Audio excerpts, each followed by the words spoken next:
Hello, everyone, and welcome to today's Training Industry Learning Tech Showcase, AI and Training, sponsored by Big Tin Can, CGS Immersive, Corporate Vision, Schoox, and the Regis Company.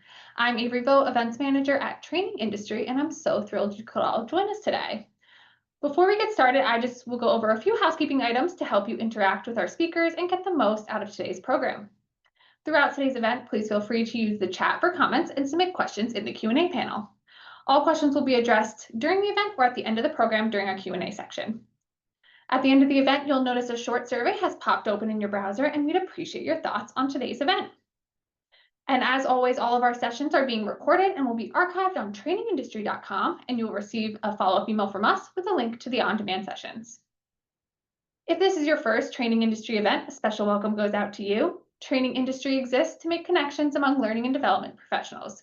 We offer tons of resources to support your role in L&D through live events like today's Learning Tech Showcase, as well as through articles on our website, our magazine, conferences, research reports, and our podcasts. You can visit trainingindustry.com to learn more.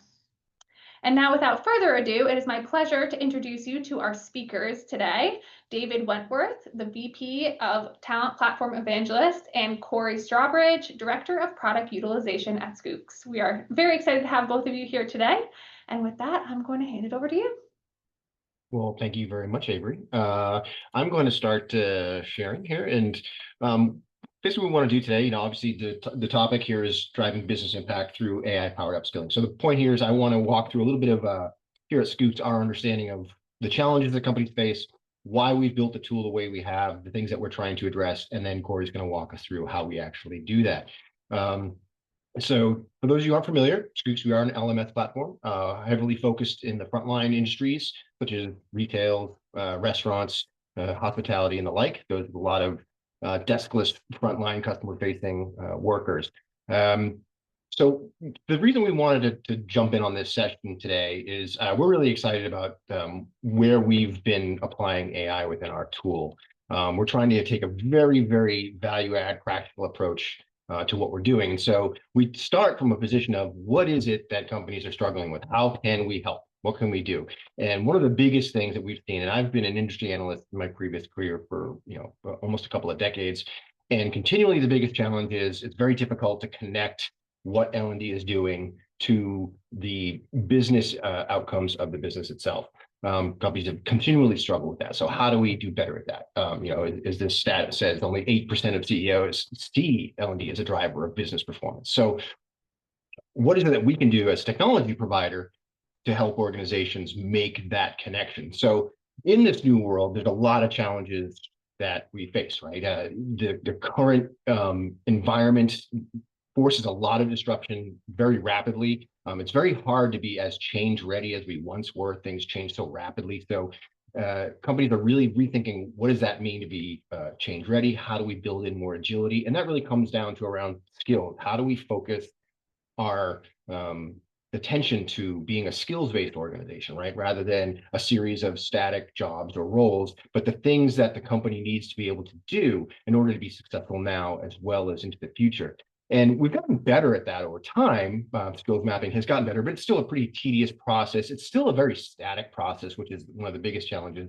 But then ultimately, even if companies get really good at that part, the identifying and mapping of skills, it's still very hard to connect those directly to business outcomes. And so we really wanted to focus in the tool, how do we help companies do that?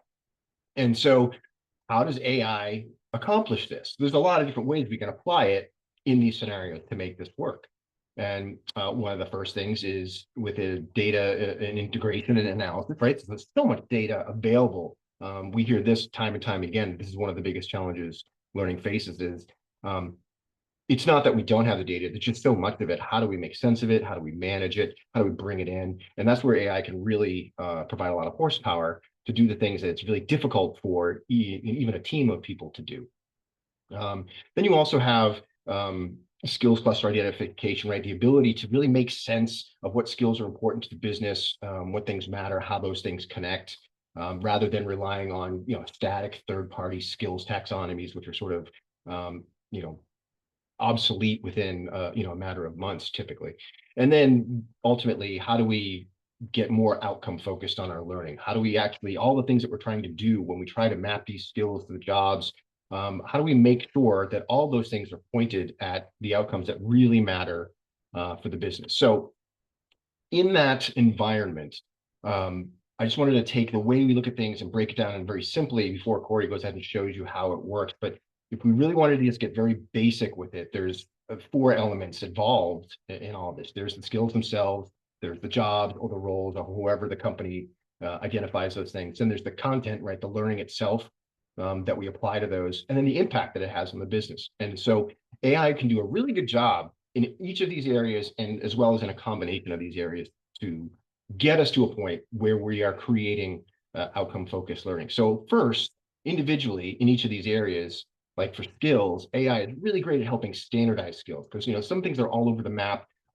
even within an organization, what skills are and how they apply. So AI can do a really good job of saying, hey, look, I've looked at all these things and these things are pretty similar. These things are actually the same. Let's group these things together. We can group them together whether they are complementary, whether they are supportive, right? You can define how these skills work together, and AI can help pull all those things and group them for you. When you look at things like jobs, again, standardizing jobs, that's another thing where companies like to get very creative with how they describe the jobs. They have the titles that they give people, which is great. And I'm not saying you have to change those, but for a system to work properly, it has to be able to make sense of all that stuff. And that's where AI does a really good job of normalizing, using language processing to realize, okay, regardless of what you call these jobs, all fall into these categories. And then be able to update those descriptions as times change. So we see that roles change all the time. It's very difficult to stay on top of that. This is where AI comes in and helps. From a content perspective, obviously one of the biggest leaps forward is the ability to automatically generate learning content. So AI can do a really great job there. We're using it to help build micro learning content at the moment, where you could say, I'm trying to do this, and we can generate that content automatically before you go ahead and roll it out. You can also use AI to review existing content for relevance, like, hey, this might be outmoded. We're not focused on this anymore. We might need to update this. So you can apply it in that way. And then when it comes to the impact part, AI does a really good job of pulling in all the different business metrics, right, which might come from different parts of the business. Again, very hard for one person or even a team to stay on top of. But if you have a tool that can ingest those into a standard system using AI, and then group related metrics like these 4 specific things add up to this one bigger thing, which is always a key thing when we talk about how is what we're doing in L&D impacting the business. It's really great to be able to take small steps, group them together into bigger steps, and pretty soon you're drawing a straight line from a piece of content to a metric like revenue generation, right? So the ability to group those things and associate them is really key. But I think beyond that, where things start to get even more impressive and more almost magical, is when we start to look at these things in combination with one another. This has always been very tricky, and AI does a really good job of doing things like when you talk about skills and jobs, being able to look at a job description that exists and extract what skills are required to do that job automatically. So you can do that. You can run an inventory of everything that exists, and AI can actually identify what are the skills that are required for these jobs as described. And then conversely, you can associate skills that exist with different jobs and roles that are in the inventory as well. And then again, the big key is that dynamically updating, constantly being up to date, which is one of the big challenges with skills, is when we put in all that time and energy to create these taxonomies, if we're not able to continually update them and keep them relevant, they become pretty useless quickly. When it comes to the learning content, AI can then look at the skills that the business is saying it's requiring and automatically generate content focused on those skills, pull that together so you can quickly build specifically to the skills that you're looking for. Again, conversely, you can look at the content that you currently have, and AI can look at that and say, this content is targeted at these specific skills. And so you've got this constant mapping going in each direction. And of course, associating the content with these skills and skills groups. So every time it comes up where, hey, we want to improve this skill, or we need this entire skills group to move in a certain direction, you can pull content automatically. However you adjust those skills, the content will automatically be mapped. Again, impact, what what kind of impact are specific skills having on metrics. You can make those associations that say, when we have these skills, these things happen from an impact perspective. You can identify those, and you can even set proficiency levels that say, if we are at beginner level with these skills, we have this much impact. If we are at mastery level with these skills, we have this much impact. You can start to get a really good picture of where the organization is, where it needs to be. We start to get into the really critical piece of how do we create and deliver the content that's going to have that impact. AI does a really good job of looking at the desired outcomes. And because those are associated with skills, it can say, all right, we need to put together content that looks like this because it will improve this identified set of skills and have an impact on those outcomes. And then it allows you to actually simulate what a program might do from an impact perspective, right? You might be able to look at, if I pull together this content and I create a program around it, what skills will it impact? What metrics will be improved if I do this? And you can get a look to see if it will possibly work or not. And then again, it's always that sort of cyclical relationship, right? Feeding back into itself. So when you do run a program and you do have metrics that you can then measure by, that goes into making the AI more intelligent because it learns from its successes and its failures and say, well, this didn't work, but don't do that in the future, or do more of this because this is successful. So each iteration gets better and better because it's constantly learning. So there's a ton in there, and clearly we could do hours on what this is all about and what goes into it. But we really wanted to show you how we're attacking each of those issues. And Cory's got a great walkthrough of the product to show you how we're doing that specifically with skills, jobs, content, and impact. But the idea here is to be able to create personalized journeys based on relevance for everybody, for whatever they're trying to do, map skills to actual outcomes, and then make sure you're being very specific with how you're allocating training. No more, throwing everything out there and hoping for the best. You're doing very, very targeted programs specifically for specific skills, which are targeted to specific outcomes. And then you'll be able to deliver these real forecasts of, this is what we plan to do, and this is what we believe will happen when we do that. You're actually going to be able to be armed with data that says, if we do these things, we're going to be able to move the needle in these ways. And so enough of that. I think it's more important that we get Cory to show you what that looks like. So I'm going to go ahead and hand it over to you, Cory. Okay, perfect. Thank you, David. So before I start, what I have on screen is of the new module we are releasing. This is going to be a simulation because this data is based on a real company. We had to make sure we protected their privacy, so we have changed it to fictitious foods. What we're going to do is walk through just how this all comes together and how this all flows within the platform. Talk about also when we start building out those training plans that David was talking about, how do we build training that is targeted towards what we need? So right now, what we're going to look at is, first we have to say, what we have a job, a supervisor in a restaurant, fictitious foods. We have to identify how the system can help us come through and say, what does that mean? So I've gone ahead and I have brought in different skills associated with what a supervisor at fictitious food might do. So when you're looking at this, the nice thing about it is it's providing an example of, this is the skill, job specific or a general skill that might transfer from job to job, the importance factor, and then getting into how do we group it and what's the reasoning that this job falls into that purview. So customer service management, it's high, very high importance, 10 out of 10, and then it falls over into that. It is customer satisfaction is crucial, and especially for a supervisor, they are the first line of defense after the server or host comes in. So now we're starting to see how that would flow through. But we've also gone ahead and mapped other job-specific skills, some general skills such as problem solving, time management, adaptability. These are going to be other transferable skills that would be used by servers or hosts, GMs, whoever might be using them. But the goal is to build a view to say, this is how we've laid it out. So with what we've got here, we've laid out 15 skills as part of a supervisor.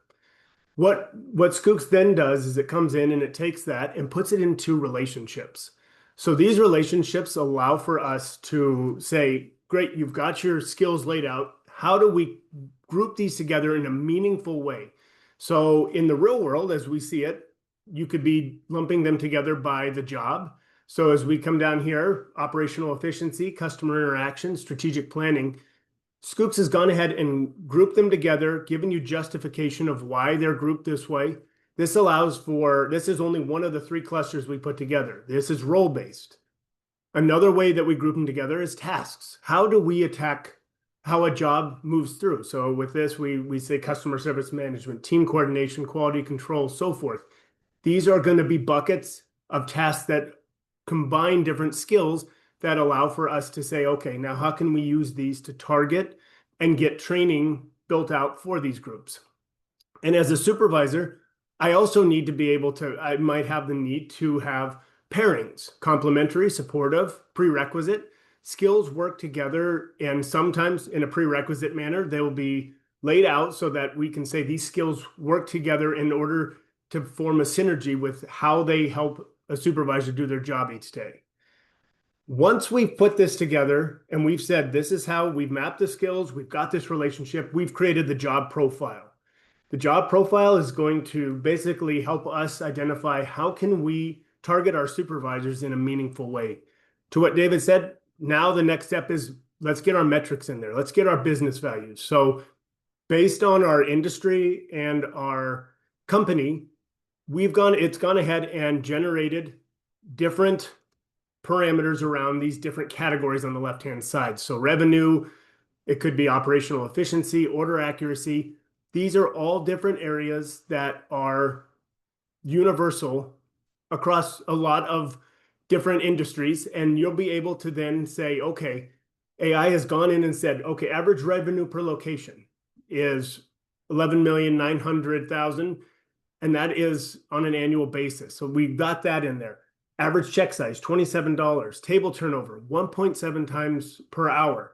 These metrics are what AI has put together. We know these could be different based on what's available out there. So we might come in and say, okay, I want to edit this. I know that it wasn't 11.9. We were actually 12.1 per location. Or my check size is actually $35. We want to make sure we have accurate information as we start building out these metrics, because this is going to help us connect that job to the metric and help us move that needle. So if we come back up here and we come over to now saying, okay, we've got our metrics in and we got our profile. How are we impacting each of these by the different skills that are available?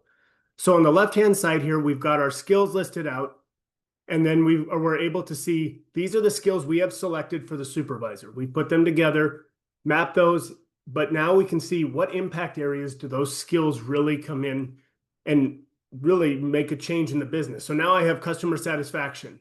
And here I can come down and I can see our baseline is 90%. That might be something that we needed to adjust on the baseline metrics, but right now 90% is where we live.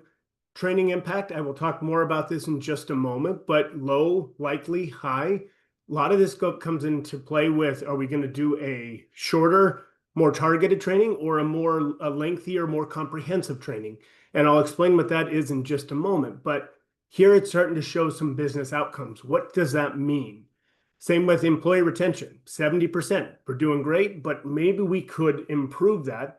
Supervisor does have a strong impact on this because they make a great working environment. They help the employees, they schedule, they take care of job satisfaction and such because they're right out there with them.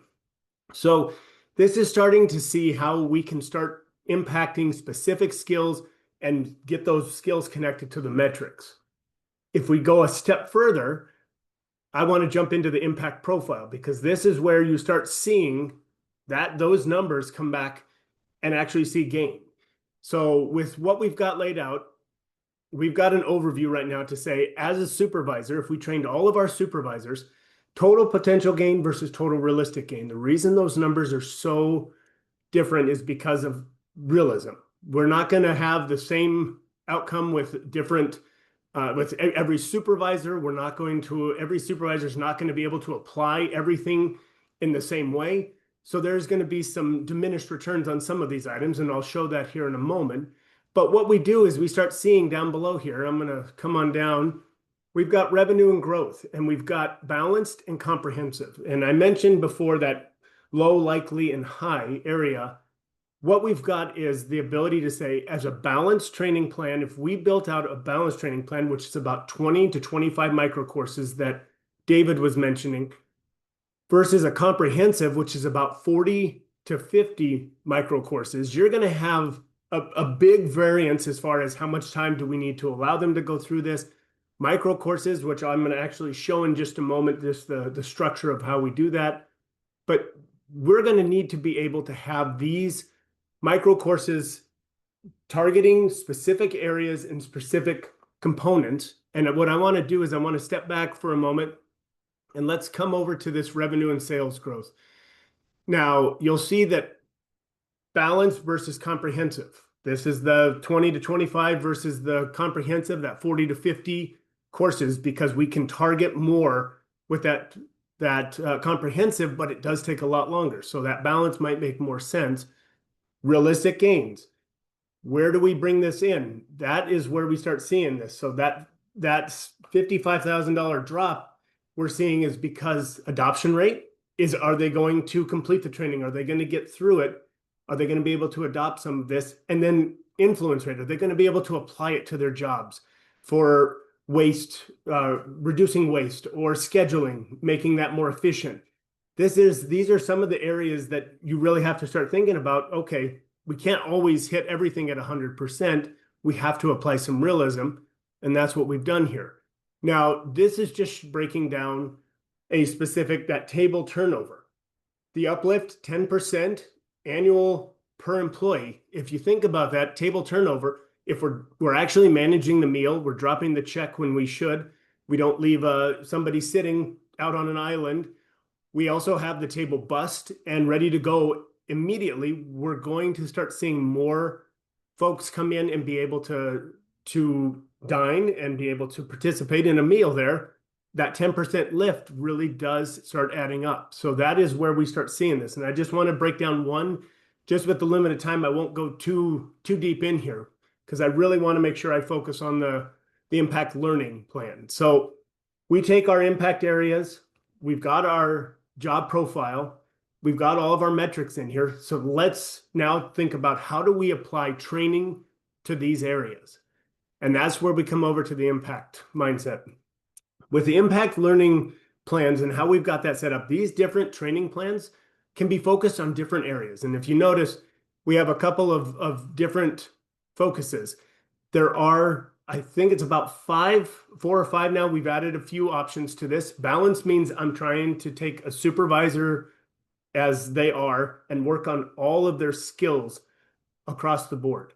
Lower proficiency, this is where you bring in something along the lines of a micro assessment. So I have you come in, I'm going to send all my supervisors a micro assessment. Where are we deficient? Well, you might be deficient in scheduling or food waste or being able to oversee your team members effectively. This is areas that we'd want to be able to test them, and we could apply a lower proficiency that we could really focus on that area. For this, we're going to focus on the actual balanced.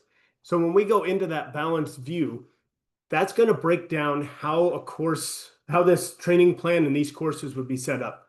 So for the micro course mindset, it's a card-based system, up to 100 cards per micro course, with questions and information that can get in and allow folks to take training that is targeted towards what they need. So here we've got our plan set up, how we're allocating it: operational efficiency, leadership, team dynamics, customer experience, and we've broken it out. And these are these effective areas, as David was talking about, being able to lump them together and be able to attack those. 6 courses, 4 job specific, 2 general, 7 courses on leadership and team dynamics. And it's telling you which skills is it prioritizing. So now we're getting in and seeing how it builds out. And then we can see some conceptual pairings. There might be some areas that really feed off of each other. Customer service management, conflict resolution. Those two go hand in hand. So you'd be able to make sure you're targeting that effectively. When you get back to actually how this is structured, we're going to be able to see a course breakdown. So now everything is in here is pending. I have not created it because I may want to look through and see which ones make sense. But what AI has gone ahead and done is taken our specifics of courses that would be targeted towards supervisors, their skill sets, and then our business metrics and where we want to impact. And so we're trying to hit all of those areas respectively. Now I'm going in and saying, okay, I got mastery of shift scheduling. There's a description. Why does it help? Skills that it's targeting. So we have that ability to be able to lay that out and see that. And if you come down, you're able to see all of the coursework that it has said, these are some areas we see that can help you build different areas, continuous improvement, ensuring quality control. Some of these might be targeted towards areas you're having struggles in, but what it's doing is it's trying to figure the best way to attack all of these problems. And it's not just going out and picking courses and hoping that they help, but it's actually targeting them towards your business cases and then fictitious food supervisors as the skills we've set up. To David's point with being able to update it, if I update and add another skill or maybe change out some of what their focus is going forward, I can go back and regenerate this and retarget what I would like to create, what I'd like to build out. The last piece I wanted to make sure I touched on is the phases. So great, you've got 25 courses that are ready to be built out, but you don't just want to drop that on a supervisor because they've got their job to do. So making sure that we phase this out, phase 1, 2, 3, 4, and onwards, we're trying to make it so that they can come in, work on pieces at a time. It's not like they're going to finish these 20 courses, 25 courses by tomorrow.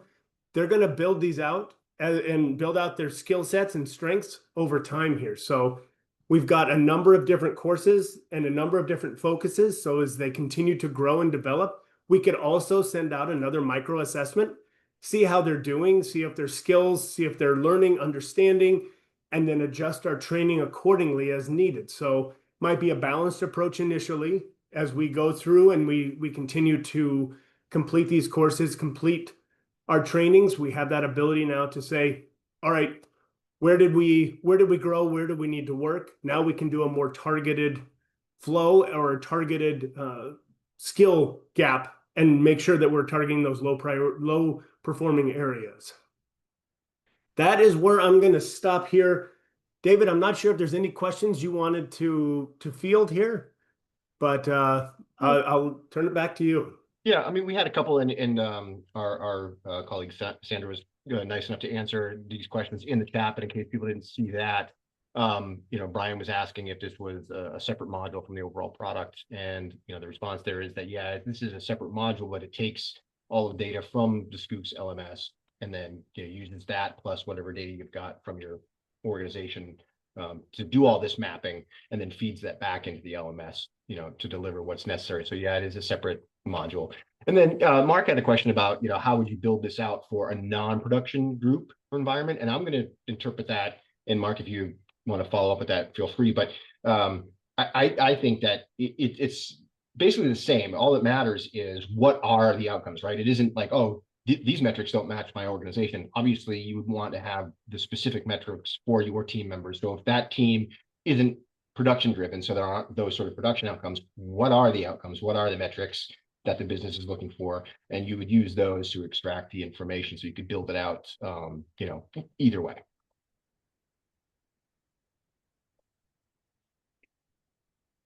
Yeah,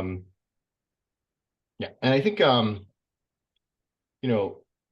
overall, one of the questions I think comes up when we talk about this stuff is at each stage of this, and whenever we say, you leverage AI and it does X, right, Cory, you would say that, but there's always going to be, at this stage, there's a human intervention that's allowed, right? As much as you want.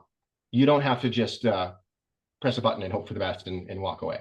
There's always, checks and balances if you want them. Over time, you feel confident, you can just let it do what it does and accept the outputs. But there's always, a level of human intervention if you require it or if you want, right?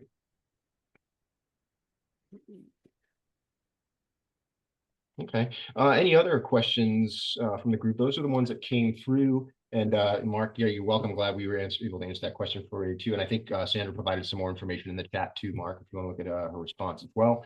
But yeah, I mean, it's a lot to try to fit in, and just 30 minutes is a ton there. We couldn't even get into sort of the content piece, which is like a whole other, AI enabled portion of the tool. So we'd be happy to show you that at some point in the future. Awesome. Well, thank you both for your time today. This session was really, really wonderful. And we will be taking about a 15-minute break. And up next, we have Maggie Lowenberg and Sarah Brown from the Regis Company for their session, AI-powered L&D tools that reduce development and design time by 90%. So in just a moment, we'll end this session, and you can join our next session by returning to the event lobby and going to this session tab. Thank you again, Cory and David, for your time today. It's been really, really awesome, and we'll see you all soon.